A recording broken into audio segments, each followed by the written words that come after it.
Morning all. I have another great game to show you of the young Garry Kasparov. This was played in the Minsk tournament of 1978. It was actually the 8th Sokolsky Memorial.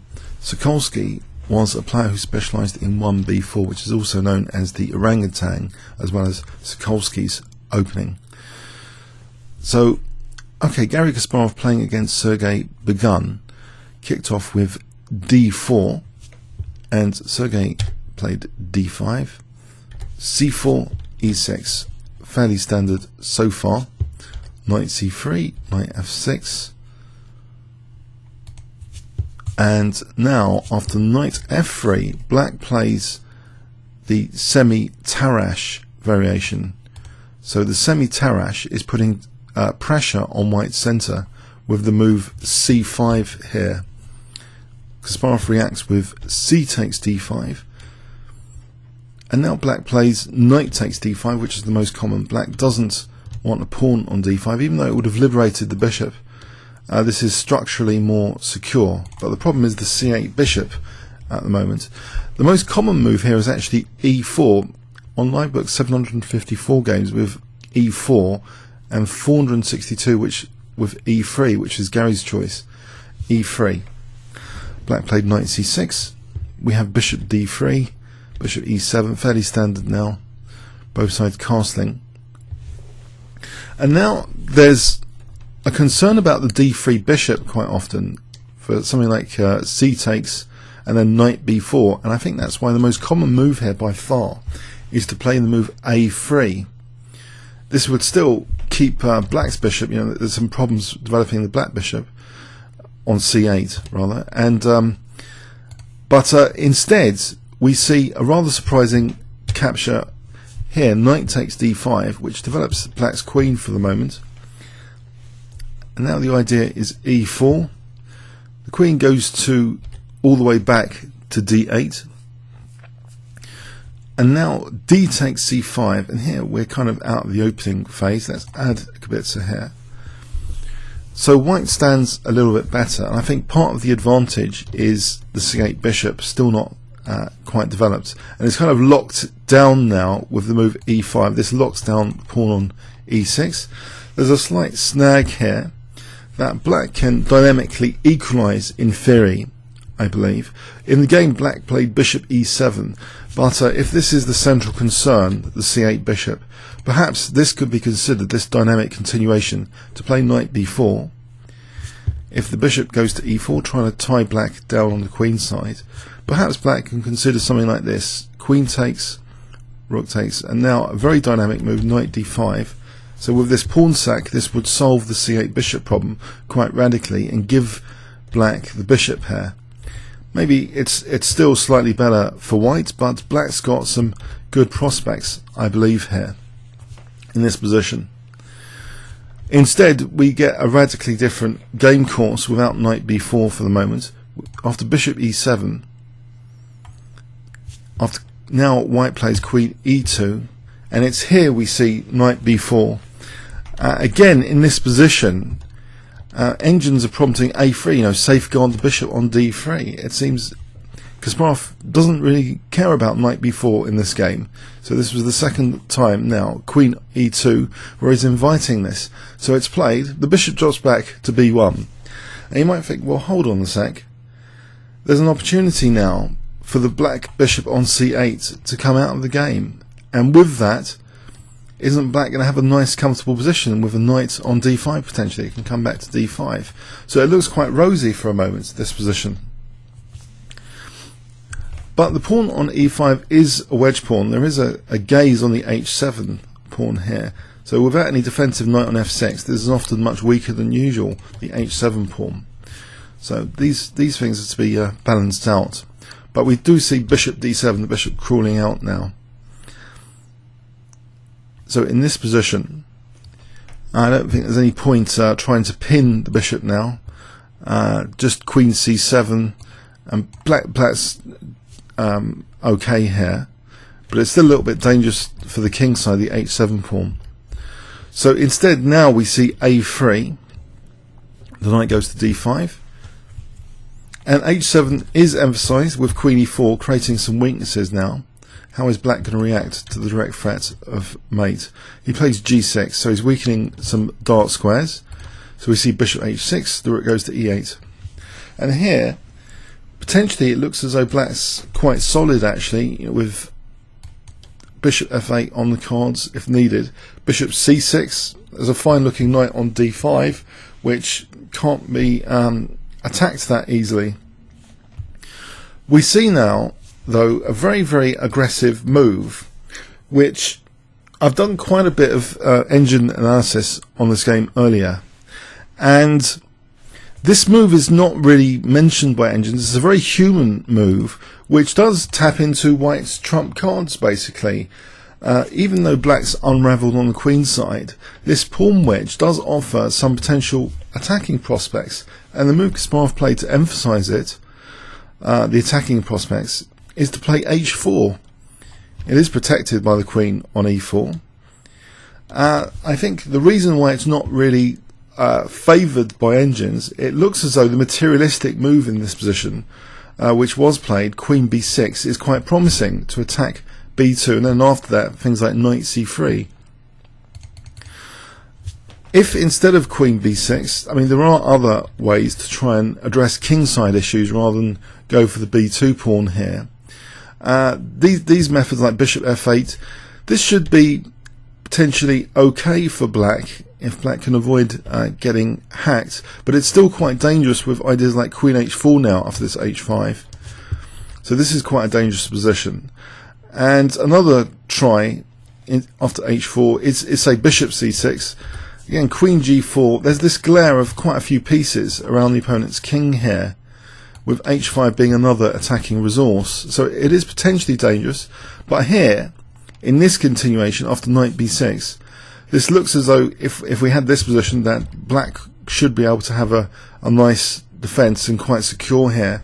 This is quite comfortable. There's no major concerns in this position if this could happen, giving up that light square bishop. Another idea after h4, bishop b5, and now queen b6. And again, this is okay as well. But in the game, we see this immediate queen b6 as though there's a touch of greed to it about taking on b2. And Kasparov reacts just with h5. He just ignores this b2. And actually, engines like this, actually, there's a lot of attacking prospects which are generated from queen takes b2 here, believe it or not. And let's try and see some of them. Black in the game, though, before we see some of them, played f5 here. Weakening a bit, this pawn chain here, this defensive pawn chain around the king. But if black in this position had played queen takes b2, then we see some attacking potential in moves like queen g4, and this is actually quite a tricky position for black. Giving up the rook here, so let's take the obvious rook, hg. And here, say hg, then bishop takes g6 is crushing. It's not about, it doesn't matter about queen takes f1. Black's king is just getting slaughtered here in this position. If, for example, king h8, bishop takes f7, threatening mate. So let's go with check, rook g8, queen h5. It's just too dangerous. The queen and the two bishops here are just far too dangerous in this position. Black's actually getting quite dismantled. So this is to be avoided, taking the rook. I mean, it looked attractive initially, and now maybe there's some regret in this position that taking on b2 is quite dangerous here after queen g4. And you might think, well, hold on, instead of taking a rook, anything else? King h8 here. And this is quite nifty actually. If king h8 not taking the rook, we have rook a2 to d2 potentially to put pressure on d5, which creates all sorts of new tactics. So for example, queen b6, rook d2, threatening rook takes d5 now. So if bishop b5, rook c1, let's go with rook ac8. White has a tactic here of rook c8, just taking and taking on d5, so that's not playable. Say bishop takes a3. In this position, where the rook's been developed to d2, white's still got attacking prospects with knight g5. So this reminds me actually of a famous quotation about someone's house on fire. You're not concerned with other stuff if your house is on fire. Here, the king safety is the main thing, not about the queen side pawns. If rook e7 here, this is still very dangerous. Rook cd1. And threats include like queen f3 and knight takes h7. This is extremely dangerous, this kind of position. Let's give black a move as an example. Queen c6, queen f3.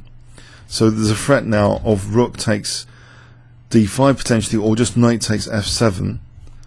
Say queen c3, hg, fg, rook takes d5, and black's getting kind of dismantled even here because there's rook d8. If ed, well, we just take the queen. So it's very, very dangerous set of scenarios from this idea after h5. This move is a bit suspect, perhaps, to go after the b2 pawn. So black played something really radical now. He created further weaknesses in his position. He played f5, which is not a move you really want to play. It's not really closing down the diagonal at all because of the en passant, and it's creating a new weakness on e6 as well. So this chain is now weaker. Knight takes f6, okay, gaining a tempo on the queen. And the queen has two good moves actually, either just to c2 because it can reroute to d2 to g5 potentially. This chain is now weaker. But Kasparov chooses queen e1, again offering b2 rather interestingly. If queen takes b2 here, then just hg again, and again we're in attacking scenarios which are really quite dangerous. Here, if queen takes a1 in this position, after hg, queen takes a1 instead of taking back there, then this is crushing. G takes h7, so if knight takes, we take and we win the queen with discovered attack on the queen. If king h8 here, knight e5 is crushing, threatening mate. If rook f8, knight g6, check.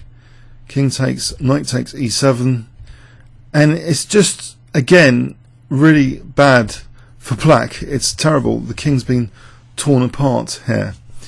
So these dynamic continuations show that the queenside rook was a useful bait for queen b6, but doesn't seem that convincing. So queen e1, just deliberately leaving b2 behind. Black didn't take on b2 though, played knight takes h5. So the king side's considerably weakened here, this pawn chain, and also e6 is a bit weak. Kasparov now plays knight e5, attacking d7. The bishop goes to b5, seemingly winning the exchange as well. It looks as though, is White really knowing what he's doing to lose the exchange like this as well? Was this really calculated? Well, the thing is here, Black's king side has already been softened up, and we've got these three attacking pieces on the king.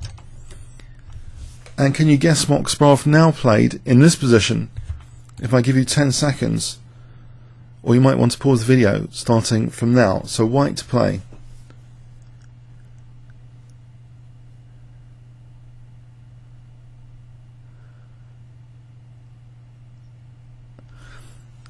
Okay, often piece sacrifices can help undermining pawn structures even further, and we see here bishop takes g6, which is wiping out completely Black's kingside pawn chain, and the consequences are devastating here for king safety.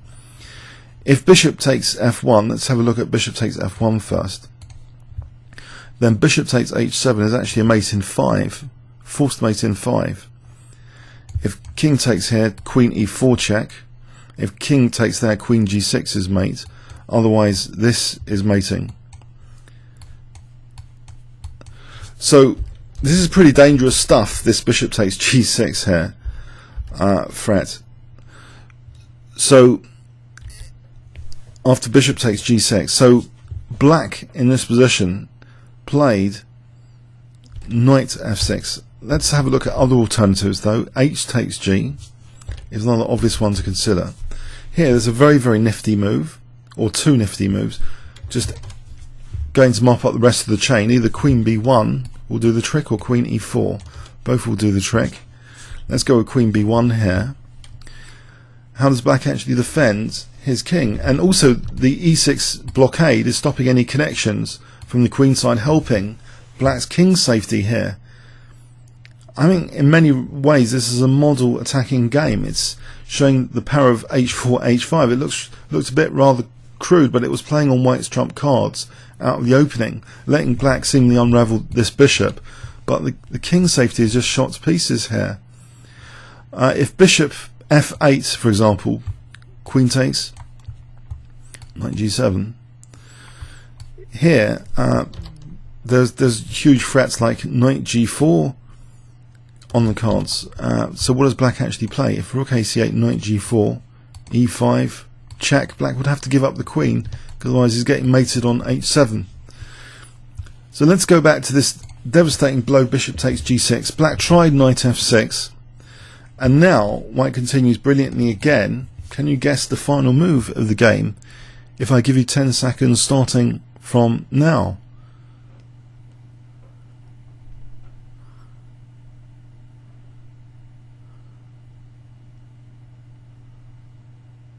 Okay, the pawn chain is disintegrated now because Kasparov plays bishop takes H7. So we have similar mechanisms to before. Although the E4 square has been denied, we've still got the B1 square on taking. Black just resigned here, but if he did take, we use B1 instead of E4 clearly. If king takes again, queen G6. If the king goes, what does actually black do? If king H8, again we get the same mechanism as before. The queen's coming in to finish the king off, so it'll be mating there. So this is all over here. What does black actually do? If king H8, then knight F7 check forces king takes H7. And again we use this B1 square, queen B1. And again we got the same mating coordination. So it's absolutely brilliant attack here. So very, very interesting game from a very young Garry Kasparov, just at 15, to play this attacking game. And, you know, in fact, if we go back to this critical position, what I was particularly impressed with personally on analysing this game is that engines don't really see H4, the human move H4, just trying to disintegrate this pawn chain as a primary objective, a higher level objective, but humans can. You got some technical issues which are not such a big deal when the king safety is destroyed here, and this, I think this is above engine horizon. To find this move, the move's coming up, sorry, this H4 here is just outside, it seems to be completely outside engine horizon to consider H4, I think because of the ramifications of queen B6.